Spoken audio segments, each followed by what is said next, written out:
the Russian Black Sea Fleet has effectively been decimated. It's embarrassing for Vladimir Putin and his Black Sea Fleet commanders. I think he's replaced the Black Sea Fleet commander twice, but still to no great avail.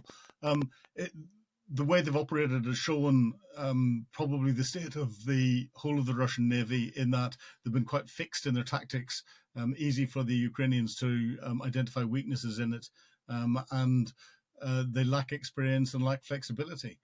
That has been part of their downfall. Ukraine's military says it's attacked and destroyed a Russian submarine on Saturday. What do we know so far? Yes, we know what the Ukrainians have told us. The submarine was in dock in Sevastopol, with the Ukrainians having attacked it in September of last year. And from the photographs that I saw of the damage last year, I'm surprised that it was considered something that was salvageable. But now I think the Ukrainians have put it beyond any doubt whatsoever. And this was a Russian Kilo-class submarine, one that was capable of launching the caliber cruise missiles that have been used to devastating effect against Ukrainian critical national infrastructure, but also the missiles that have struck a lot of civilian targets across Ukraine. As you mentioned, these submarines can carry the caliber cruise missiles. What would be the significance of taking this submarine out in terms of the war in Ukraine? Yeah, well, this particular submarine won't have been used. It was quite badly damaged in the attack in September. But the number of vessels that the Russians have got that can fire cruise missiles into Ukraine is diminishing rapidly. Ukraine, a country without a navy, is having a huge success in sinking a country with one of the most powerful navies in the world and one of the most powerful fleets, the Russian Black Sea Fleet. They've sunk over a third of their capital vessels, probably in total about 50% of the vessels that are or sunk or put out of commission completely, a large number of the vessels that the Russian Black Sea Fleet has got. And this has forced them to move the majority of their vessels from Crimea, from Sevastopol, and over to the ports on the Russian coast. But even there, the Ukrainians have had some success in attacking, primarily with drone boats, so surface drones going in and attacking them, but also with some success from the air. What do you think has been that key to success for Ukraine in targeting the Russian fleet? I think it's down to a number of different things. One, the Ukrainians properly understanding guerrilla-type, special operations executive-type tactics and putting those into action in identifying targets, so behind enemy lines, as you'd say, but also identifying the weaknesses that there are to be able to get at the targets, and they've then used the second bit, which is innovative technology, and we've seen the unmanned surface vessels, the boats with explosives in them that have been sailed into Russian ships, but into the Russian-controlled harbours, sinking some of the ships that are in there. And that is combining the two in a very successful way. So lots of new technologies coming in. And then the third bit, which is exploiting an element of both, but good old military tactics, is successful targeting from the air. It's getting that precise targeting right and use of Western-supplied missiles. So in particular, the two that have been successful are the French Scalp missile, which is the UK Storm Shadow missile, exactly the same missile, but they just got different names depending on who's using it. As we've heard, in the same attack, Kyiv officials also reported the damage of these 4 S-400 air defence systems. We've heard from analysts that there's suggestions that the destruction of these types of equipment can give Ukraine an opportunity to prepare the ground for the use of F-16 fighter jets, which arrived in Ukraine earlier this week. Do you think that that's a credible suggestion? Oh, 100%. The first thing that you're going to do before you're going to fly your valuable new jets with its weapon systems on it into battle is what is called suppression of enemy air defences, or SEAD.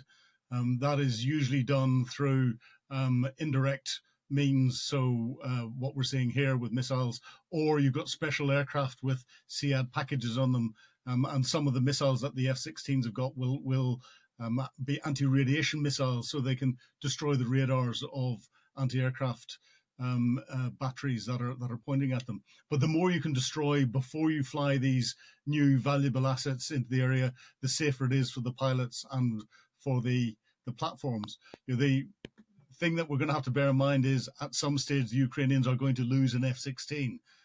That's what happens in war. But they will set the conditions to get it right so that they can get best use out of it. And part of that is destroying Russian air defense beforehand. As you mentioned, we've heard that the Russian Black Sea Fleet, it has been relocated away from Crimea. We've also known that this fleet has suffered huge losses since the invasion of Ukraine. What can we make of the current state of this fleet, but also what impact could this have of Russia's control of Crimea? Well, the Russian Black Sea Fleet has effectively been decimated. It's embarrassing for Vladimir Putin and his Black Sea Fleet commanders. I think he's replaced the Black Sea Fleet commander twice, but still to no great avail. The way they've operated has shown probably the state of the whole of the Russian Navy, in that they've been quite fixed in their tactics, easy for the Ukrainians to identify weaknesses in it, and they lack experience and lack flexibility. That has been part of their downfall. That probably reflects across the rest of the Russian fleet. Now we're seeing Vladimir Putin trying to stem that idea by having major exercises using his other fleets around the world, trying to show to Russian supporters that he is still a global power and still strong.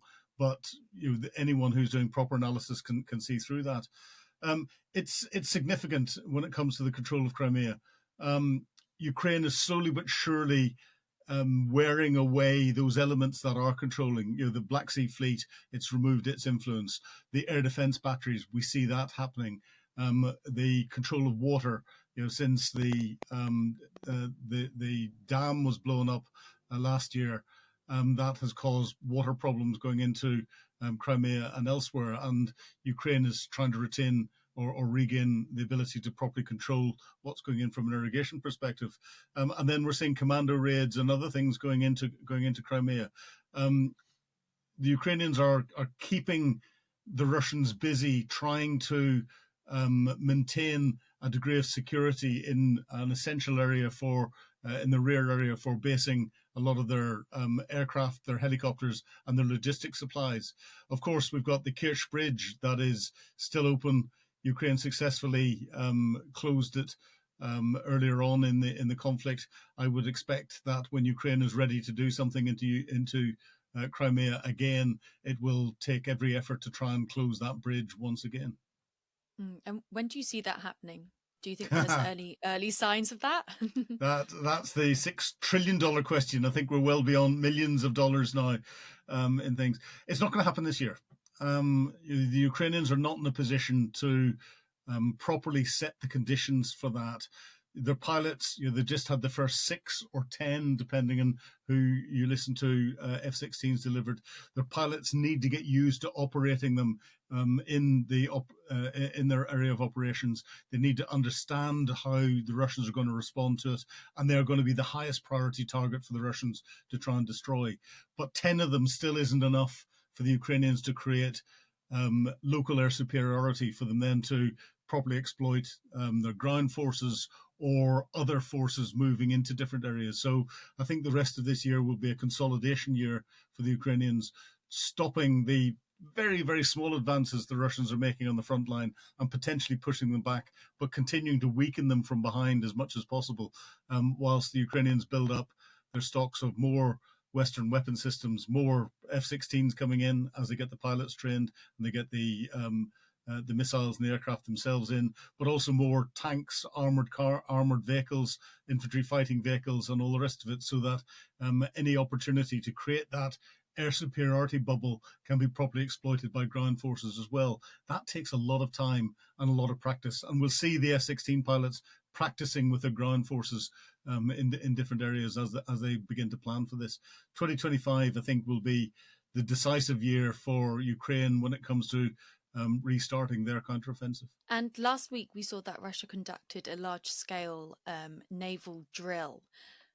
The Black Sea Fleet was not involved in that drill, but what did you make of it? It's interesting the Russians are doing it. It wasn't that many years ago when the Russians couldn't get very many of their vessels out of port.